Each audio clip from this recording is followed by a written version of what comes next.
और नीतीश कुमार को भी सजा। नीतीश भी पहली बार लग रहा है थोड़ा डोमिनेटेड फील हो रहा है। प्रधानमंत्री बिहार में प्रॉमिस करके गए मोदी जी अपनी सभा में मधुबनी में कि जवाब देंगे, टेंशन मत लीजिए जी। हड़बड़ाइए मत। अब उसको आप लेकर के आप देख लीजिए कि पक्ष हो विपक्ष हो सभी ने मजबूती के साथ केंद्र की सरकार के साथ खड़े होकर बिहार में भी तेजस्वी यादव साथ खड़े हैं, बिल्कुल तेजस्वी साथ खड़ी है, तेजस्वी यादव बार बार इस बात के कोशिश कर रहे हैं, ओवैसी साथ खड़े हैं। राष्ट्रपति के द्वारा जो स्वीकृति मिल गई है उस स्वीकृति के बाद अब ये क्लियर हो गया है कि इसमें जल्दी से जल्दी सजा दी जाएगी। नोरमा ग्रुप, जो सोचता है वो करता है, आपके अपने सपनों का आशियाना।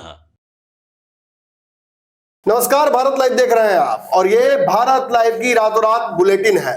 तेजी से बिहार की वो खबरें जो पिछले 24 घंटे में लगातार घटी हैं और आने वाले 24 घंटे के राजनीति को और जो अलग अलग जो आयाम है उनको प्रभावित करेगी।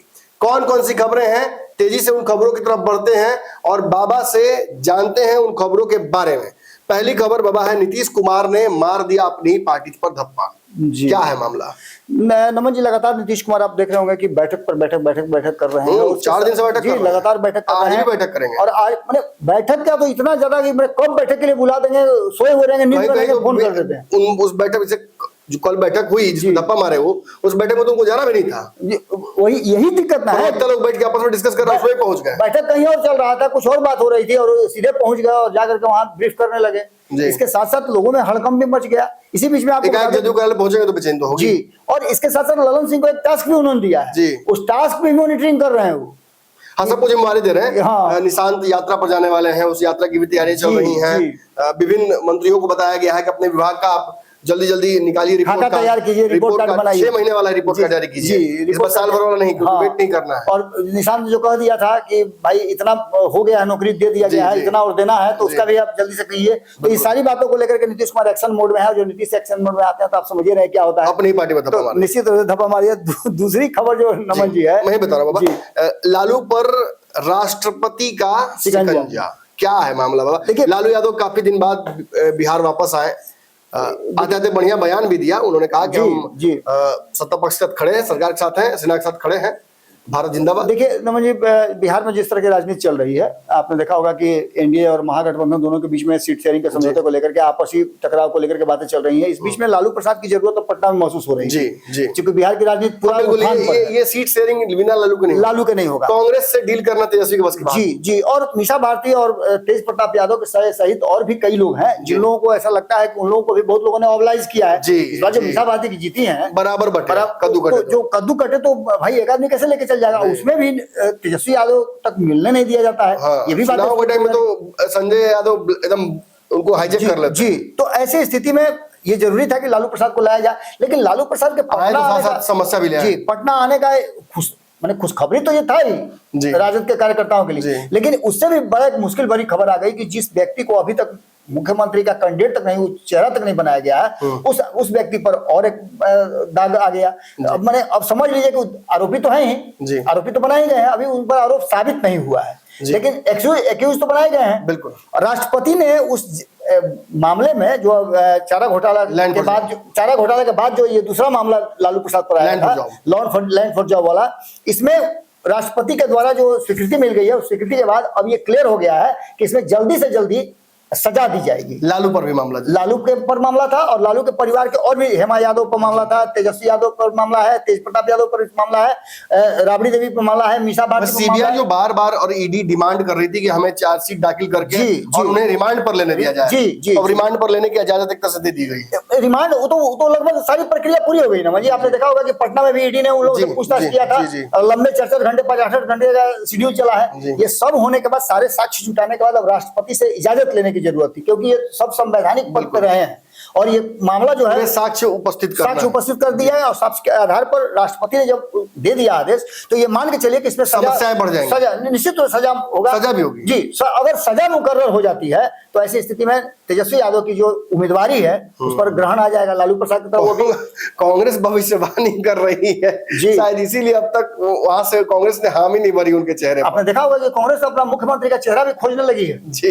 अगला मुख्यमंत्री कौन होगा? राजेश रामपर धावला जी। तो निश्चित रूप से ये मामला चल रहा है। पाकिस्तान पर बिहारी हमला, ये कैसे संभव? हालांकि बिहारी पीछे हटते नहीं है, हमने मॉक ड्रिल में जबरदस्त जोश दिखाया कल, और अब खबर आ रही है कि बिहार में रणनीति बनेगी कि पाकिस्तान से कैसे डील करना है। जी, क्या है मामला? मामला ये है कि आपने देखा होगा कि इस पूरे एपिसोड का जो श्री गणेश हुआ है वो बिहार से हुआ है।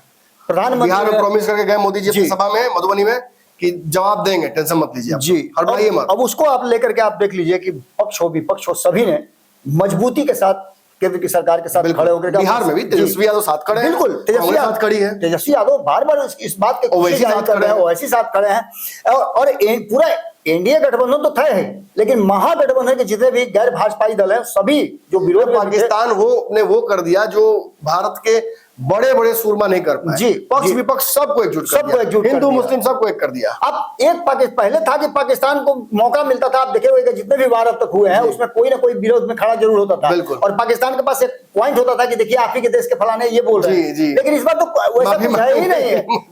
इस बार तो कुछ है ही नहीं, तो सब चाहते हैं निश्चित रूप से। तो सर्वदलीय बैठक करके नीतीश कुमार ने भी ये अनाउंसमेंट कर दिया है कि किसी की पुलिस प्रशासन में जितने भी लोग हैं, जितने भी अधिकारी हैं, सभी की छुट्टियां रद्द कर दी गई हैं। सभी को अलर्ट मोड में रखा गया है, युद्ध स्तर पर चला गया है, और जरूरत पड़ने पर अगर वार की स्थिति आती है तो आप लोगों को भी सीमा में भेजा जाएगा। आपको मैंने एक कहानी बताई थी, आपको याद होगा कि जब मेरे पिताजी सेना में थे और सेना से रिटायरमेंट के बाद जब बांग्लादेश की लड़ाई हुई तो उन्हें पुनः बुलाया गया था। कुछ स्पेशल जो सैनिक होते हैं उनको बुलाया जाता है जी।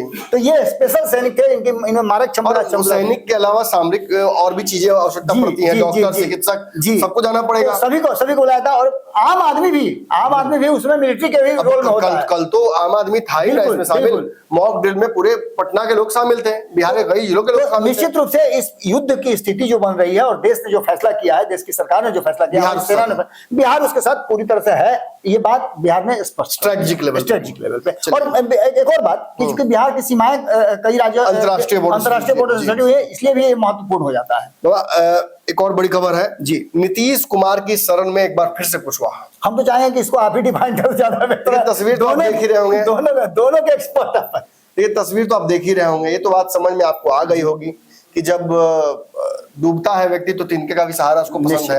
उपेंद्र कुशवाहा की राजनीति को लेकर पिछले 1.5 महीने से मैं आपको बता रहा हूं कि कहीं जा नहीं रही है, बहुत बुरे दौर से गुजर रहे हैं। नीतीश कुमार का भी सर्वे रिपोर्ट्स में देखिए, नीतीश के पास एक ही ताकत है कि भाजपा उनको बड़ा मानती है। जी बिल्कुल। अब वो बड़े ताकतवर है कि नहीं, इससे फर्क नहीं पड़ता है।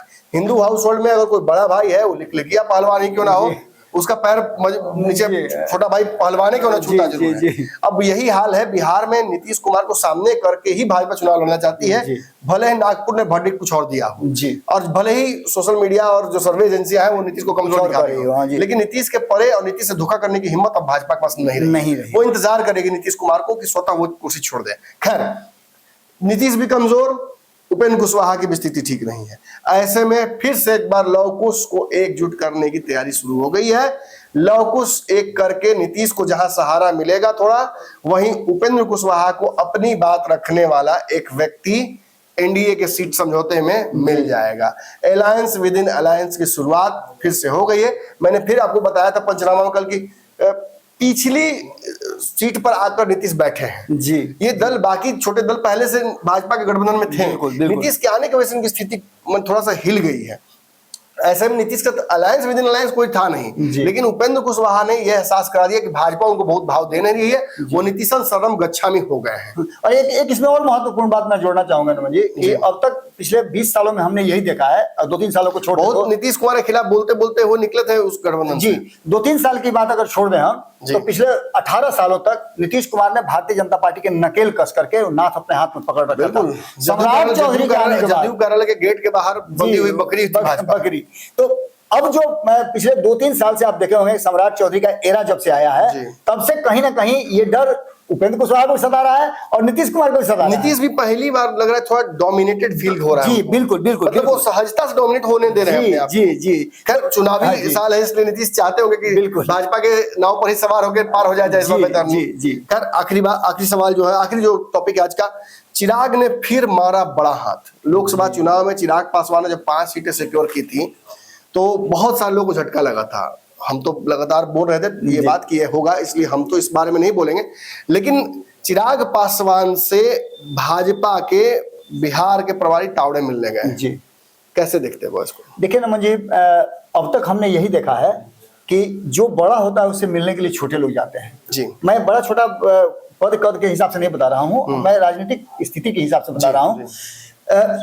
कहीं ना कहीं चिराग पासवान ने जिस तरह की बातें शुरू की हैं, चिराग पासवान ने जिस तरह की स्थिति अपनी पैदा कर ली है, तो विनोद तावड़े का उनके पास जाकर के मुलाकात करना और उनको उनके साथ मंत्रणा करना इस बात की तरफ इशारा करता है कि चिराग पासवान एक बड़े स्टेक होल्डर हैं और यही कारण है कि भारतीय जनता पार्टी उनके सामने नंबर 3 पार्टी चिराग पासवान की है एनडीए में फिलहाल। जी, वो जो दबाव बनाने की कोशिश भाजपा पर कर रहे हैं, वो दबाव भाजपा स्वीकार कर रही है। बिल्कुल। और जो सीटें हैं चिराग पासवान की, वो उनके हिसाब से ही होंगी, ये बैठक एहसास करा रही है। और नीतीश से लड़ने सभी के लिए लोग जा रहे हैं। अब देखिए, चिराग पासवान ने अपने को नीतीश की बैठकों से दूर रखा है। जी, जी। कल उनके जीजा जरूर पहुंचे, बिल्कुल। पार्टी के लोग जरूर पहुंचे, लेकिन चिराग पासवान इतनी छोटी मीटिंग्स का हिस्सा नहीं बनना चाहते हैं। वो टेबल टॉक बीजेपी के साथ करना चाहते हैं। एक तरफ उपेंद्र कुशवाहा का हाल देखिए दोस्तों, और एक तरफ चिराग पासवान का हाल देखिए। दोनों में जमीन आसमान का अंतर है, क्योंकि दोनों नेगोशिएट अपने हिसाब से, अपनी ताकत के हिसाब से ही करेंगे। मैं फिर कह रहा हूं, उपेंद्र कुशवाहा को बबूल के नीचे आम मिल जाने की वजह से पिछले चुनाव में खुशी नहीं मनानी चाहिए। पार्टी और संगठन कितना मजबूत है, कितना जमीन पर उनकी पकड़ होगी, इसी पर भाजपा उनकी एनालिसिस करेगी। प्रधानमंत्री के कार्यक्रम में उनकी स्थिति भी बहुत सहज नहीं थी। ऐसे में चिराग पासवान चुनाव से पहले एक बार फिर से बड़े रोल में नजर आ रहे हैं, बड़े नेगोशिएटर के तौर पर नजर आ रहे हैं, और उनके नेगोशिएशन भाजपा के प्रभारी के साथ हो रही हैं, बैठकें हो रही हैं। मतलब चिराग पासवान जो चाह रहे हैं वो उनको मिलता नजर आ रहा है। बिल्कुल, बिल्कुल। तो ये आज की हमारी बुलेटिन थी। फटाफट खबरों की इस दौड़ में लगातार हम कल फिर आपसे मुलाकात करेंगे। उम्मीद है कि आपको अखबार हमने आज छूने नहीं दिया होगा। चाय की चुस्की लीजिए, उस वीडियो को एक बार फिर से शेयर कर दीजिए। कल इसी वक्त 7 बजे फिर एक बार आपसे मुलाकात होगी। धन्यवाद। आपके सपनों को हमने सजाया है, ई होम्स पैनोरामा को हमने बनाया है। ई होम्स मेरा एक सपना था जिसपे मैं पिछले 4 साल से काम कर रहा था। हमने जो बनाया है वो सबने है माना। ई होम्स पैनोरामा में हो आपका भी आशियाना। और फाइनली हमने 2021 में इस प्रोजेक्ट को लॉन्च किया। बहुत लोग अप्रिशिएट कर रहे हैं कि पूर्णिया जैसे शहर में, बिहार के, एक तो बिहार की बात करें उसमें भी पूर्णिया जैसे छोटे जगह में इस तरह का लाइफस्टाइल देना, ये सुन के हम लोगों को बहुत अच्छा लगता है। ई होम्स में हमने कुछ और भी किया है, जैसे हम जिस जगह में रह रहे हैं हमारे फैमिली सिक्योर हो, उनको सिक्योरिटी का ध्यान में रखा है।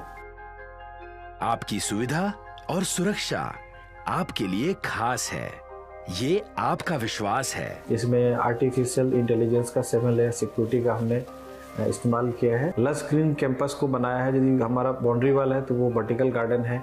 ये जितनी भी फैसिलिटी होता है एक इंटरनेशनल टाउनशिप में, ई होम्स है, ये हम लोग विश्वास नहीं कर पा रहे हैं। जो भी हमारे मित्र दोस्त या जो भी हमारे बाहर के बाहर आते हैं, तो हम लोगों को बहुत अच्छा सुनने को मिलता है और बहुत अच्छा क्रेडिट मिल रहा है। वो सारा हमने सिर्फ एक बिल्डिंग नहीं बनाया, हमें एक बहुत अच्छा लाइफस्टाइल दिया ई होम्स में, और मेरा एक सपना था जिसको मैं आज फुलफिल होते हुए देख पा रहा हूँ। ये आपका आवास है। ई होम्स पैनोरामा में अब आपका निवास है। E Homes Panorama, luxurious lifestyle redefined. Panorama group, जो सोचता है वो करता है।